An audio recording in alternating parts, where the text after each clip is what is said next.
ሰላም እንዴናችሁ? በያላችሁበት ሁሉ ነገር ሰላም ነው። አሸይና እንዲያላችሁ እሙኝላችሁ አለ ቢስጭስት ጎንዶል ወዳች ላይክ እና ሼር ያደረጋችሁ ሐሳቦቻችን ለብዙዎች ከፍሎ ለዚህን ኮልቢ አመሰግናችኋለሁ።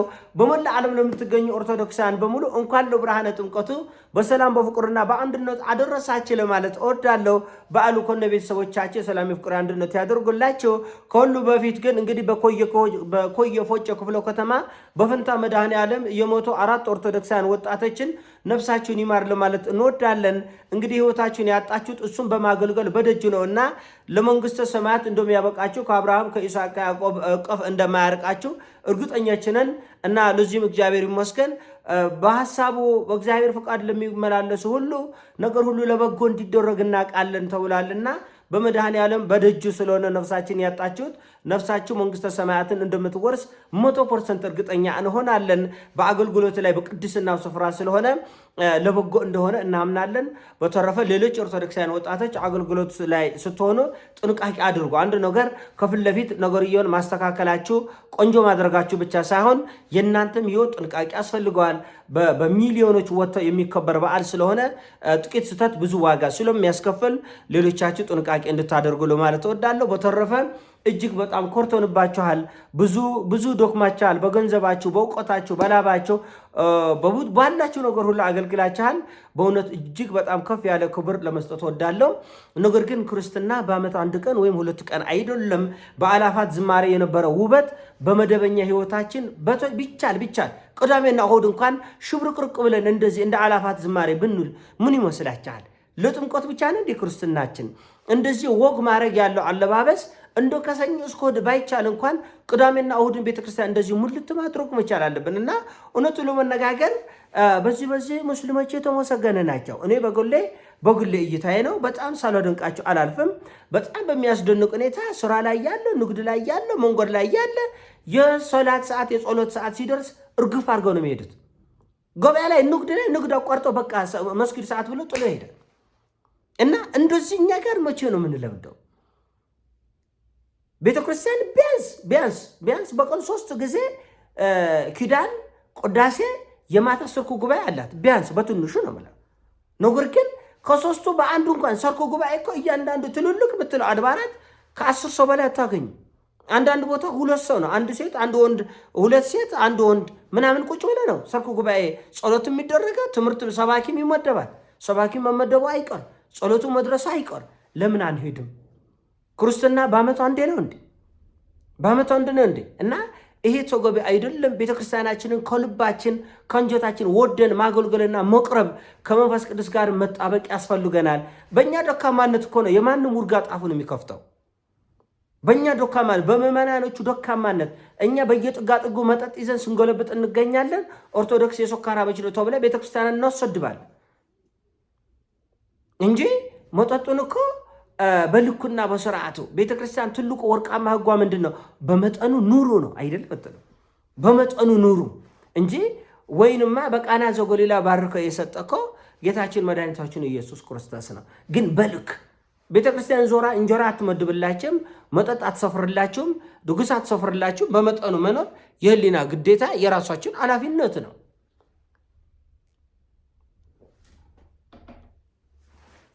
ሻይ ውሃውን አልቆስቁሳል እና ቤተክርስቲያን በመጠኑ መኖርን ነው የምታስተምረው። በመጠኑ እንኖር። እኛ ጠዋት ሞነክሴ ማታ ብዮንሴ ስንሆን የምናስወድበው ቤተክርስቲያንን ነው። ለራሳችን ተወርደን ቤተክርስቲያን እናስወድባለን። ዛሬ እንዳልክና የሱቢጤ ውርጋጦች ቤተክርስቲያናችን ላይ ቅርሻት እንዲተፉ ያደረግነው የኛ አንድነት አለመኖር ነው። ኦርቶዶክስ አማራ፣ ኦርቶዶክስ ትግራይ ጋር፣ ኦርቶዶክስ አማራ፣ ኦርቶዶክስ ኦሮሞ ጋር፣ ኦርቶዶክስ ሶማሊያ፣ ኦርቶዶክስ አፋር ጋር እየተጎዳደልን አንድነታችንን በማጣታችን ምክንያት በቡትቶ በመንደር አሶስ ገሰስ በመጠመዳችን ምክንያት ቤተክርስቲያን በብዙ እንድትፈተንና ጠላቷ እንዲበዛ ማንም ስድ አደግ ውርጋጥ እየመጣ ቁርሻት እንዲተፋ ያደረገን እኛ ነን። ሌሎችን ለመውቀስ ሞራልም የለንም። አንዳንድ ጊዜ እውነቱ ነው መላቸው እኛ የቱ ጋር ሆነን ነው? በማን ጥፋት ነው ቤተክርስቲያን እዚሁ ደረሰችው? አባቶች ኃላፊነታቸውን ተወጥተዋል ወይ? እኛስ ኃላፊነታችን ተወጥተናል ወይ? ሁላችን ድርሻችን ባለው መወጣታችን ምክንያት የማንም ውርጋጥ በእኛ ላይ ቁርሻት እንዲተፋ በሩን በሰፊው ከፍተናል። እና ራሳችንን ማረም ያስፈልጋል። እንደ ጥምቀቱ እንደ መስቀሉ እንደ አላፋቱ ዝማሬ ክርስትናችን ቋሚ ነው መሆን ያለበት። ቤተ ክርስቲያን ለጸሎት በምትጠራበት በእያንዳንዱ ቅጽበት 100 ሰው ባይገኝ 100% ባንገኝ 50% ባንገኝ 5% እኮ አይገኝም።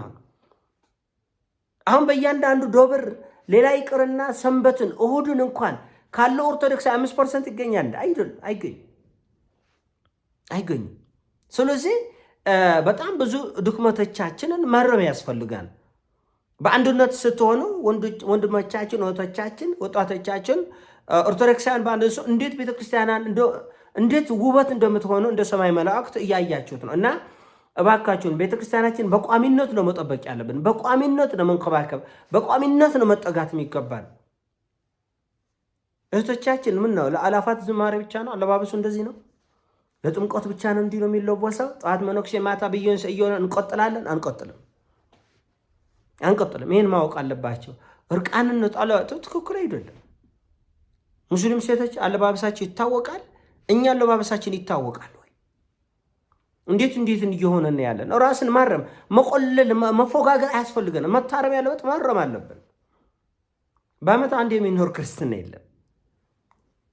ይሄ ለቱሪዝም ነው እንጂ በአመት አንዴ አለባበስ የምትቀይረው ለቱሪዝም ለአየር ለለውጥ ያክል ነው። ያማ ፈረንጆችም ያደርጋሉ። ሲመጡ ከፈረንጆችም የኢትዮጵያን ባህል ልብስ ለብሰው ነጠላ ለብሰው መስቀል አደባባይ ይሄዳሉ ለመስቀል። ለጥምቀትም ኢትዮጵያን የሚለብሱትን ተመሳስሎ ይመጣል። እኛ ግን ቋሚ ህይወታችን ነው። ስለዚህ ካለነው 100% እንደዛ ባንሆን 50 ባንሆን 10 ከኢትዮጵያ ኦርቶዶክስ ቤተክርስቲያን እኮ ብዙ የሚወደድላት ሌሎች አይተው የሚማሩበት ጉዳይ ሁሉ አለ አይደል? ብዙ ጉዳይ አለ። እኛም ደግሞ ከሌሎቹ የምንማረው ነገር አለ። እንዳልኳቸው እኔ በእስልምና እምነት ያለ ጓደኞቼ በአብዛኞቹ ነው ብላቸው ከ195% የሚሆኑ ሙስሊም ጓደኞቼ ወሬ ይሁን ስራ ይሁን ንግድ ይሁን ጥለው ነው የሚጠፉት። በቃ የጸሎት ሰዓት ሲደርስ ጥሎ ነው የሚጠፋ። እኛ እንደዛ ነን ወይ? መፎጋገሩ መሸነጋገሉ እኛ ምርጦች እኛ ቅዱሳን ምናምን ማለት እኮ ይቻላል። መፎጋገሩ የትም አይሄድብንም። ግን እንደዛ ነን ወይ? ጥያቄ። ቤተክርስቲያና በምትጠራን ሰዓት እንሄዳለን። ኪዳን ስንት ሰው ነው የሚያደርሰው ቤተክርስቲያን ውስጥ? ቅዳሴ ስንት ሰው ነው የሚያደርሰው ቤተክርስቲያን ውስጥ?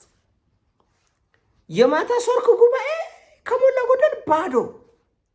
ምን እያደረጉን? ስልክ እየጎረጎርን ነው፣ ቲክቶክ እያየን፣ ምንም ስራ አብዛኞቻችን የተለየ ስራ የለብንም። እውነቱ ለመናገር ጥጋብ ብቻ ጠግበን ነው። ዛሬ እንዳልክ በህይወት እያለንም እየሞትንም የሚሰድቡን እሱና ጀሌዎቹ በተደራጀ ሁኔታ እኛ ለበጎ ነገር መደራጀት ስለማንችል እነሱ እኛን ለመኮርኮም፣ ለማሸማቀቅ፣ ለማዋረድ ይደራጃል። እና ባለቤቱ የናቀውን አሞሌ ባለዕዳ አይቀበለውም። እኛ ያላከበርናትን ቤተክርስቲያን፣ እኛ ያልተጠጋናትን ቤተክርስቲያን፣ እኛ ያላጀብናትን ቤተክርስቲያን፣ እኛ ያልተቆረቆርንላትን ቤተክርስቲያን፣ እኛ እርስ በርስ እየተባላን እያፈረስናት ያለችው ቤተክርስቲያን ሌሎች ከፍ ሊያደርጉልን ማሰብ ራሱ ችሎ እብደት ነው፣ የማይሆንም ነገር ነው። እና እናርም ነው ለማለትም ወደ ራሳችን እናርቅ፣ እንመልስ እና እባካችሁን ያለፈው አለፈና ለሚመጣው ለበጎ ማጠናከር ቤተክርስቲያን ልጆችን እንዴት ነው ይሄ ምእመን እኮ በእርግጠኝነት ብታምኑም ባታምኑም አሁን ካለው ምእመን በሚቀጥለው ዓመት እስካሁን ባለው አካሄድ ከሆነ የሚቀጥለው ዓመት ግማሽ ሚሊዮን ሃይማኖት ቀይሯል። እስካሁን እያስረከብን የመጣ ነው እንደዛ ነው። ወይ ደግሞ ሩብ ሚሊዮን ሃይማኖቱን ይቀይራል። አንዱ ወደዛ አንዱ ወደዛ፣ ሁሉ የሚከፋፈለው ከኦርቶዶክስ ነው። ሌሎች ሃይማኖቶች ከፍ እያሉ የሚመጡት ከኦርቶዶክስ። ይሄ ምንድነው? ስራችንን አልሰራንም። ሌሎቹ ደግሞ የቤት ስራችንን ሰርተዋል። ስላልሰራን የሚመጣውን ውርደትና እፍረት መቀበል የግድ ይላል። የሚመጣውን ውርደትና እፍረት ዋጋ መክፈልም የግድ ይላል። ምንም ማድረግ አንችልም እና ትተናታል። ቤተክርስቲያናችንን ትተናታል። ስለተውኗት ብዙ ዋጋ አስከፍለናል። እንደምታውቁት ብዙ ምዕመናን እየጎደለ ዛሬ ኦርቶዶክሳዊ ቁጥሩ ስንት እንደሆነ ታውቁታላችሁ። እኔ ስለ ቁጥርም አልጨነቅም። እሱ አይደለም የሚያሳስበኝ። ግን የቤት ስራ አለመስራታችን ተገቢ እንዳልሆነ ማወቅ መረዳት ያስፈልጋል። ቤተክርስቲያንን በአግባቡ እንደ ልጅነት እንደ እንግዳ ሳይሆን በአመት አንዴ ሁለት እንደ እንግዳ ሳይሆን እንደ ልጅ ተጣብቆ በቤቷ ቆይቶ ማገልገል ለራሳችንም መጠቀም ይገባናል። የኔ ሀሳብ ነው። ሲመቻችሁ ላይክ አድርጉ፣ ሼር አድርጉ። ወዳችኋለሁ። መልካም በዓል። ፒስ